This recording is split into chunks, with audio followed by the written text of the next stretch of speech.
Hola, ¿qué tal? Estamos otra vez aquí en el Senki Kandoyo. Y hoy vamos a hablar, bueno, pues un poco sobre filosofía, lo importante de la filosofía que tenemos en nuestro dojo. Sí, hablaremos de algunas de las caligrafías que tenemos colgadas en nuestro dojo y por qué son importantes para nosotros.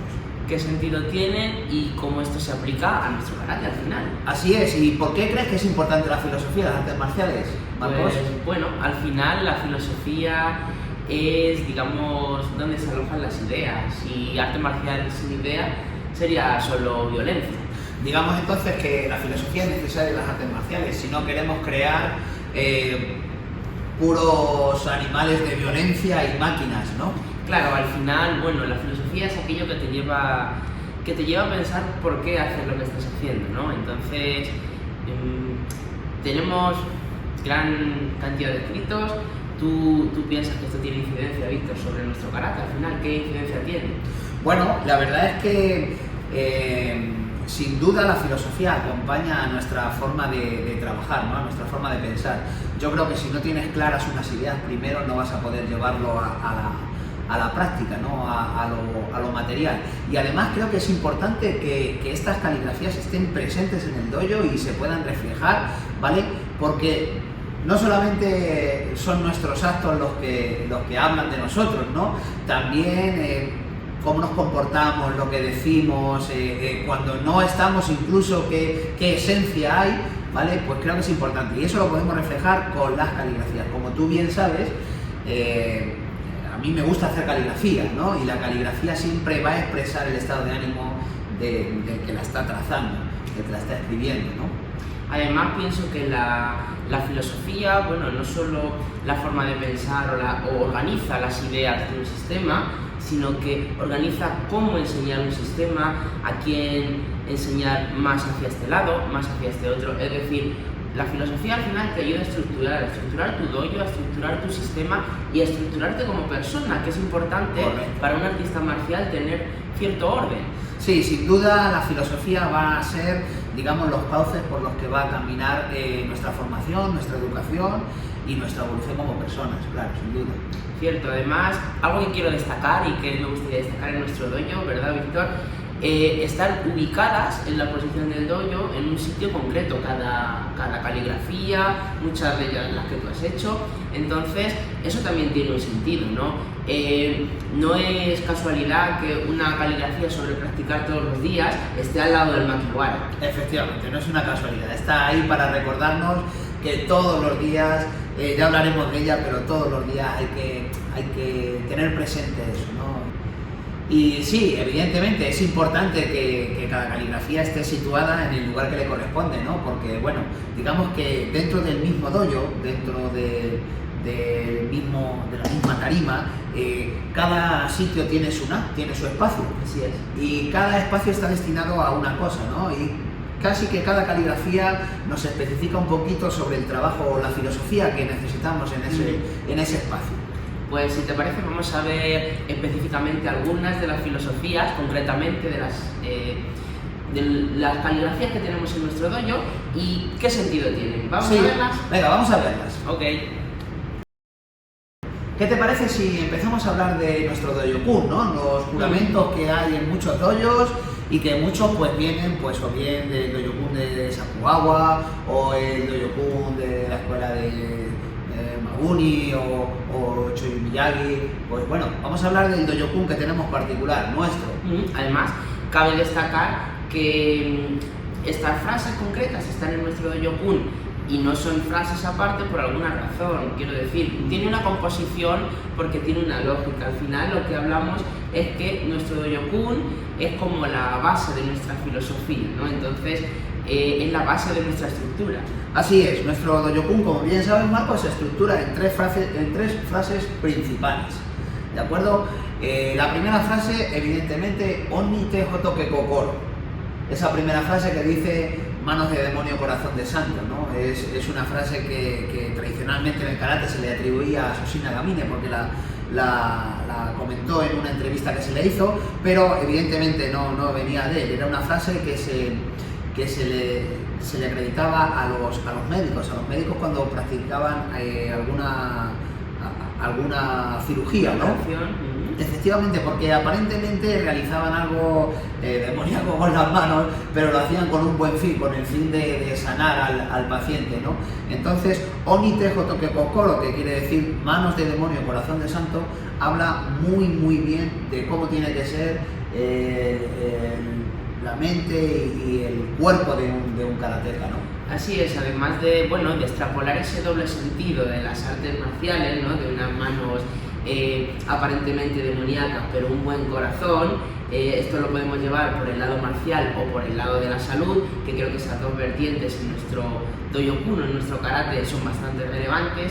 Tiene ese doble sentido, ¿no? Por eso decidimos ubicar o colocar esta frase en el Doyokun, que es un documento principal, digamos, importante. Sí, y sobre todo basándonos en la experiencia de que el karate realmente no hace a buenas personas. Son las buenas personas las que hacen buen karate. Por eso es importante, ¿verdad, Víctor?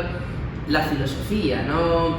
En un dojo no hay filosofía por el hecho de ser un dojo, sino que aquellas personas que tengan un buen corazón y han desarrollado una filosofía sana, saludable, vamos a llamarlo así, en su dojo probablemente harán que participen o crearán, si están trabajando con niños, favorecerán la creación de buenas personas. Así es, por eso esta frase lo que hace referencia sobre todo es a la mentalidad que hay que tener para practicar karate, ¿no? Otra de las frases que viene en nuestro Doyokun, la segunda frase, dice Bugei Ishiki. Eso es, esto viene a ser algo así como la mentalidad marcial o la conciencia marcial, entender las artes marciales a no entenderlo técnicamente, ¿verdad?, sino entender a tal punto de profundidad que, bueno, tengamos comprensión de todo lo que es la esfera. Efectivamente, ahí hay algo muy importante que es el Rigi Saho, ¿no?, a la hora de comportarnos. El Rigi Saho no está en nuestro dojo por estar, evidentemente el Rigi Saho es parte del programa y parte de la enseñanza porque educa, enseña cómo comportarnos, ¿no? Recordemos que el Rigi Saho viene de los Bushi de Okinawa, de los guerreros de Okinawa, cómo ellos se comportaban, había un porqué de cada cosa.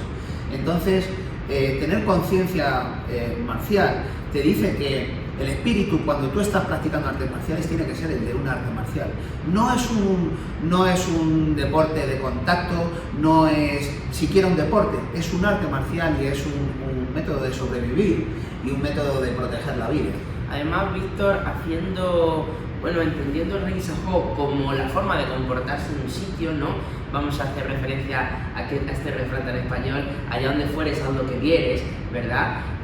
¿Cómo piensas tú, cómo extrapolamos el Rigi Saho a la práctica, ¿no? Porque al final, el Rigi Saho no se trata de hacer un gran saludo cuando entro al dojo, pero luego comportarme mal con mis compañeros en la práctica. ¿Cómo extrapolamos el Rigi Saho a nuestra práctica diaria? Bueno, sin duda, el Rigi Saho va a reflejar cómo lo extrapolamos. Hay una serie de conductas y una serie de normas, ¿vale?, que no tienen nada que ver con la sumisión. No se trata de que nadie sea más que nadie ni menos que nadie, ¿no? En el Rigi Saho trata de educarnos para comportarnos estando siempre alerta. Para nosotros, como hemos dicho muchas veces, dentro del dojo es la jaula de un tigre, ¿verdad? Y si dentro de la jaula de un tigre te despistas, pues el tigre te da un zarpazo y te mata. Así que hay que saber comportarse cuando uno está frente a un tigre o en la jaula de un tigre. Así es, yo creo que podríamos hacer el símil de Rigi Saho con, cuando vas a visitar fuera de tu país, vas a visitar un edificio, un monumento, hay ciertas normas, a veces hay que descalzarse, hay que cubrirse el cabello, hay que estar en silencio, no lo sé. Pero hay que adaptarse a esas normas porque es la forma de comportarse y la forma de vivir en ese entorno. Creo que esa es una traducción del Rigi Saho bastante fiel. ¿Qué opinas? Pues yo creo que sí. Además, Marcos piensa que, como hemos dicho muchas veces, el Rigi Saho indica nuestro Busai, ¿verdad?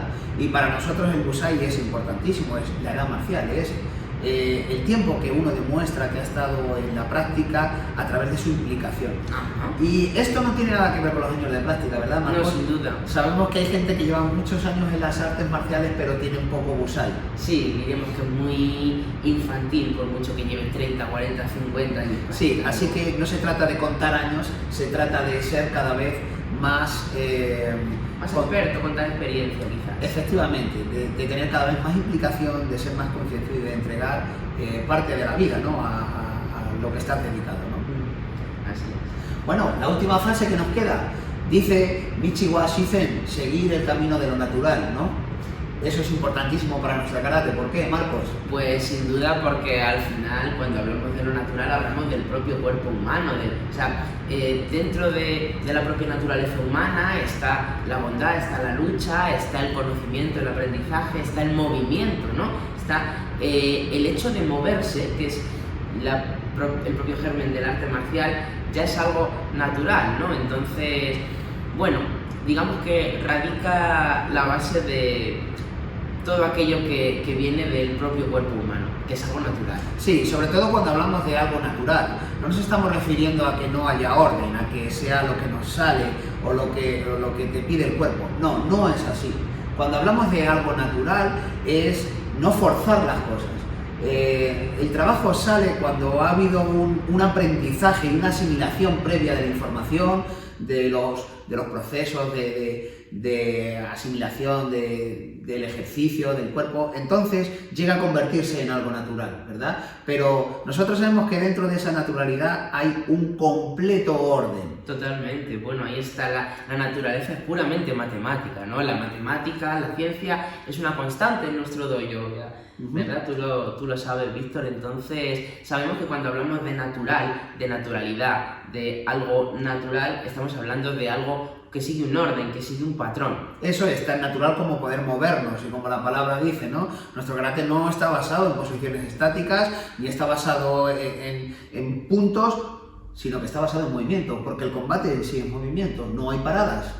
Así es. Esto, bueno, tanto en la parte física, además, como en la parte intelectual, en la parte filosófica, refleja lo natural, ¿no? Volviendo al tema de la filosofía, ¿qué más importante para aprender a luchar, ¿vale? Pero desde un corazón de santo, como diría aquella primera frase, puro, que una filosofía natural, una filosofía propia de un ser humano. Así es, así que nuestro Dojo-kun, como ya sabes, está dividido en 3 frases y en 3 grandes campos, ¿no? Shin, lo espiritual,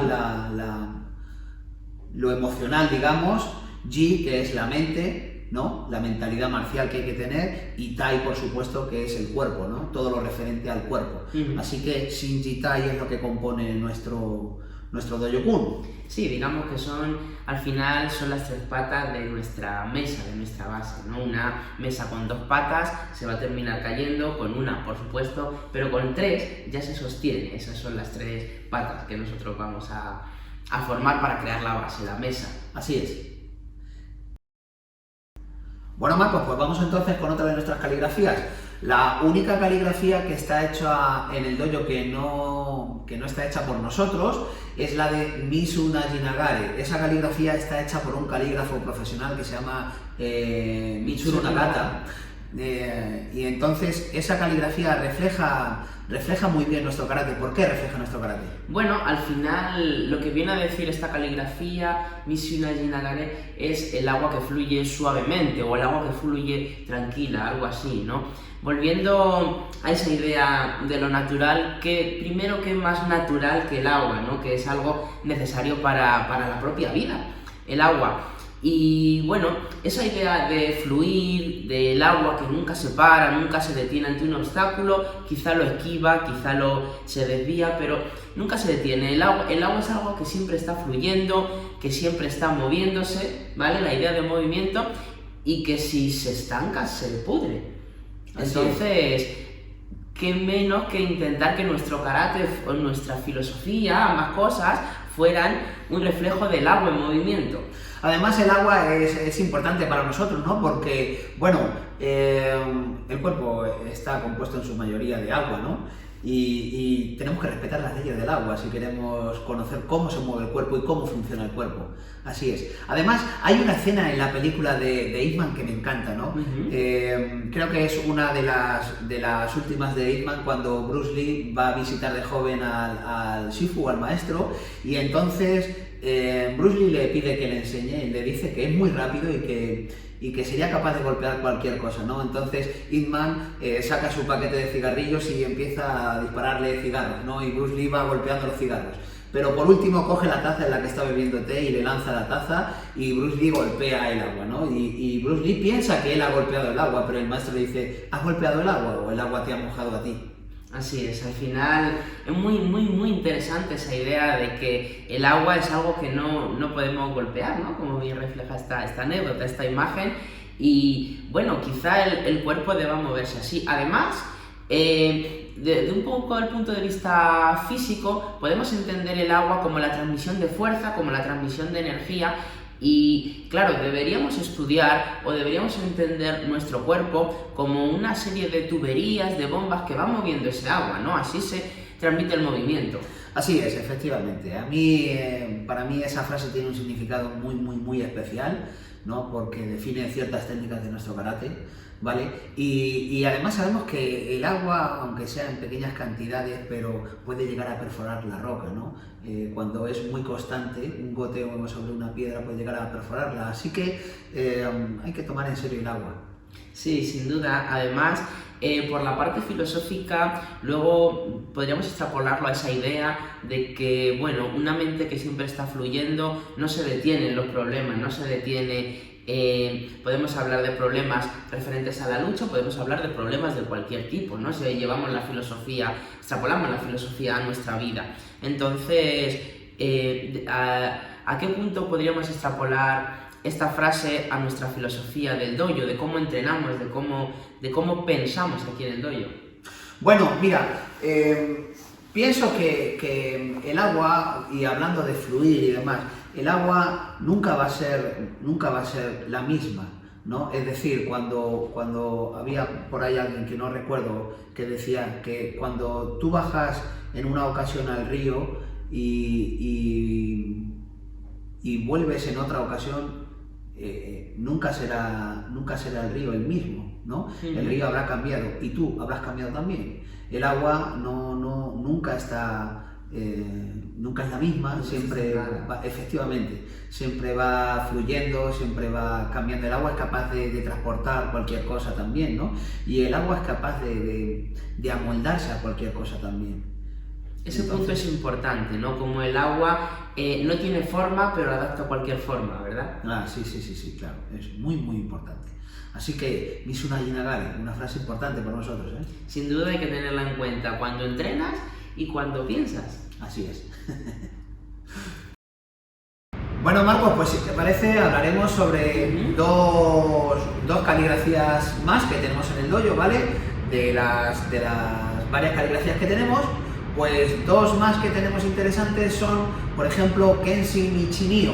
Kenshin Ichi-Nio es una caligrafía que tracé yo, pero la modificamos un poco, ¿verdad? Sí, porque eso viene de la frase el sable y la mente es uno, pero el carácter de Ken, de sable, lo modifiqué por el carácter de puño, que también se llama Ken. Así que para nosotros el puño y la mente es uno, y eso tiene mucha relación con el trabajo de Makiwara.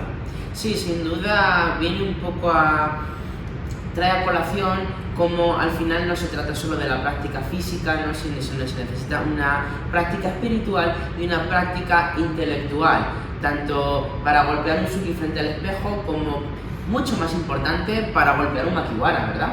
Así es, ya sabemos que, bueno, Makiwara para nosotros evidentemente no es una simple tabla en la que golpear y endurecer los nudillos. Creo que a las alturas en las que estamos ya mucha gente sabe eso, ¿no? Makiwara es toda una ciencia y para nosotros incluso hasta un sensei.